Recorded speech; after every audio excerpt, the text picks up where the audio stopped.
Hi, I'm Ginny Jiang. Thank you for this opportunity to present my KPay case study here. So my goal in this case was to turn a large raw mature data set into data that could actually support speedy decisions. In this presentation, I will show how I clean the raw data, turn it into mature priorities, and then build a simple dashboard and next step around it. Let's begin with the part 1. So this map shows my first workflow from the raw data to the BD ready list. We know the dataset had over 200,000 merchants scraped from the Google Maps. So the raw data was very messy, like different languages, stranger samples, and inconsistent formats, and even some records outside the main Australia's market. So my cleaning logic was not just to clean the data, but to keep the useful information and make the datasets usable for the next stage to support segmentation and priority.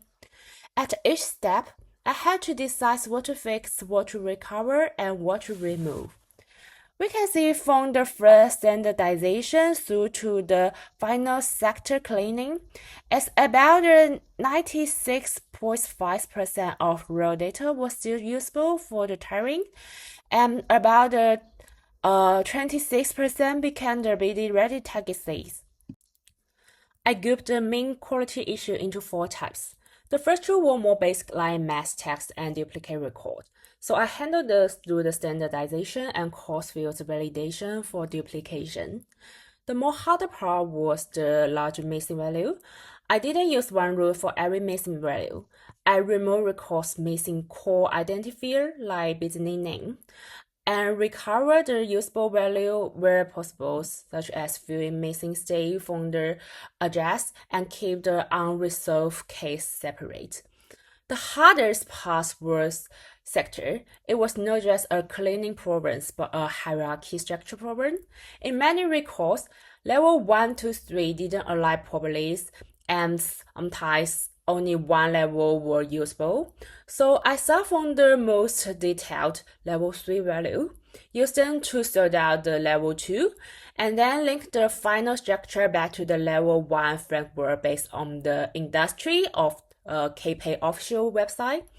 And I also use the confidence checks and manual review to make sure the sector will make the business sense.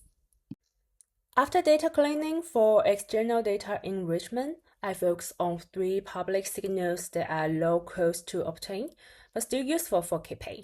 The first one is customer activity using Google Reviews volumes and recent reviews activity to estimate foot traffic and transactions volume. It can help to identify the merchants with strongest payments values potential.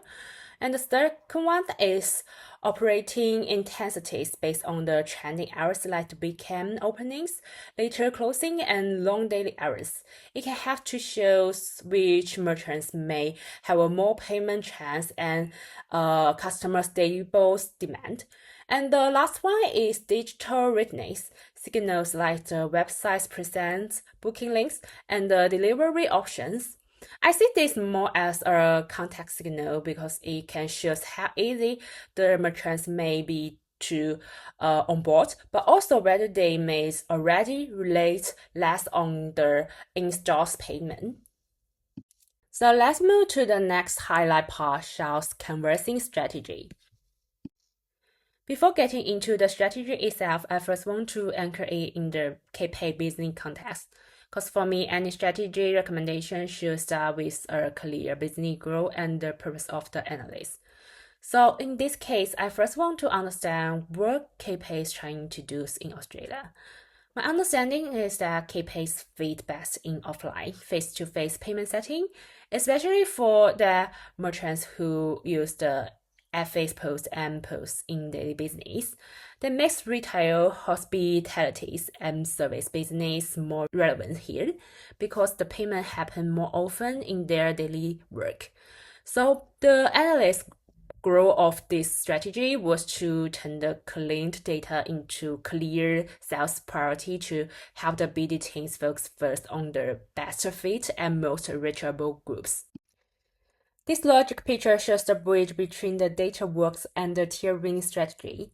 I translated the main data outputs into 4 business-facing tiering dimensions. The first and highest priority one is commercial fit, because it should ensure that the merchant is actually a strong fit for KPay's core offline payment scenario. So tier 1 here means the merchant category with frequent, insured, and content-based payment behavior.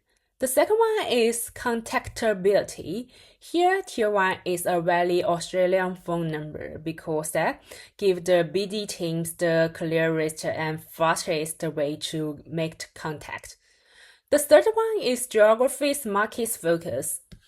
Here, I treat the New South Wales as the tier 1 because it had the highest merchant concentration in the dataset and made the most practical first market for outreach.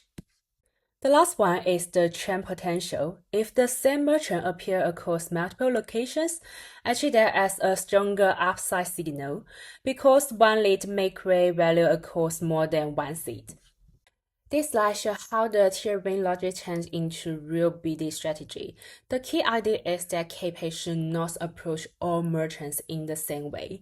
The strategy should be led, so BD effort go first to the merchants with the best fee, best reactability, and strongest business value. We can also find the size of the 3 pool also follow a pyramid structure, and the first one is strategy VIP pool with better commercial fit, valid Australia number, and New South Wales market, and ideally multiple location site. It is KPay's the strongest immediate target. The second one is the high fit expansion pool. These merchants still have a strong sector fit and reactability, but they sit in the next priority market, so they become the second wave target group. The third one is follow-up reserve pool. They are still commercially relevant, but lower immediate priority. So they stay in the reserve pipelines for the latest follow-up. So overall, the strategy is to approach the market in layer, not all at once. So part 2 is about who BD team should target. Part 3 is about how to check whether the strategy is actually working. For the performance tracking dashboard, I decided around 3 management questions. Is the team following the strategy? Are higher priority merchants really performing better? And where should more BD's resources go next? For that, I also kept the metric practical, easy to capture, and useful for decision. Based on those principles, I create 5 core metrics for the dashboard. The first 2 metrics, outreach coverage rate and outreach mix by priorities, are about the execution. They show whether we are covering the right pools and whether BD effort is following the priority plan. Then I look at the connections rate and conversion rate. This helps test whether the strategy is working. In other words, are the merchants we ranked higher really doing better as we expect? And finally, I add the revenues potential by segment. This decides for the future strategy because before we have a real business data, the strategy is still mostly based on the planning logic and data site signals. So once transactions data becomes available, it can give us real business advance to check the strategy and improve it over time. Finally, I see this dashboard leading to 3 actions. First, validate and refine the tiering strategy with real conversion and valid data. Second, relocate BD effort toward what is actually working better to improve resources efficiency. Third, standardize the best outreach patterns and use them in future expansion to improve internal decision efficiency. So this is not only to check performance, but also to turn results into actions. That's all about my KPay case study presentation. Thank you for your time.